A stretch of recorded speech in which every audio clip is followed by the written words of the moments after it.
खुदावंद के बाबरकत नाम में तमाम लोगों को हर सुबह मसीह में खुश आमदीद कहते हुए खुदावंद की तसल्ली, इत्मीनान, सुकून देते हुए खुश आमदीद कहता हूँ। अजीज़ों, आज खुदावंद की ज़िंदा आवाज़ भी कुछ इसी तरह की है।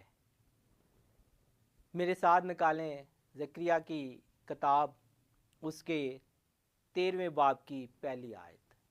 खुदावंद के ज़िंदा कलाम में मुक़द्दस में यूँ मरकूम है, उस रोज़ गुनाह और नापाकी धोने को दाऊद के घराने और यरूशलेम के बशिंदों के लिए एक सोता फूट निकलेगा। आज सुबह आपके लिए भी ये खुशखबरी है कि वो चश्मा फूट निकला है, वो कुआं फूट निकला है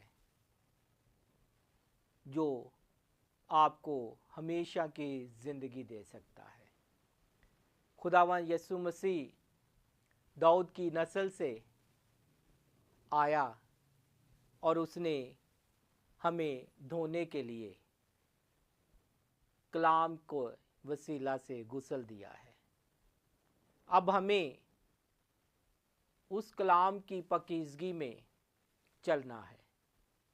हमें उस गुस्ल को जो खुदावंद यीशु मसीह ने हमें दिया है, जब आप उसके इरशाद आज़म को पूरा करते हुए बपतिस्मा लेते हैं और उसी के कलाम को पूरा करते हुए उसमें धुल कर बाहर आ जाते हैं, मौत को, गुनाह को दफन कराते हैं और ज़िंदगी में वापस आ जाते हैं। क्योंकि जिस तरह एक आदम के वसीला से मौत आई, उसी तरह एक आदम के वसीला से ज़िंदगी आई। उसने गुनाह को हरा दिया है। उसने अपना खून देकर, अपनी कुर्बानी हमारे लिए देकर, सलीब पर जान देकर गुनाह को, मौत को शिकस्त दी है। उसने इब्लीस को सरेआम ललकारा और हराया। उसका सबूत उसने सलीब पर ही दिया। उसने गुनाहगार को, मरते हुए गुनाहगार को, ये भी याद रखिएगा कि मरते हुए गुनाहगार को उसने बड़े दावे से कहा कि तू आज ही मेरे साथ फरदौस में होगा। कितनी बड़ी खुशखबरी है कि अगर हम उसके कलाम के वसीला से धुल जाते हैं, गुस्ल ले लेते हैं, तो वो हमें उसी वक़्त अपनी पाकीज़गी में छुपा लेता है, अपने परों में, अपने बाजुओं में छुपा लेता है।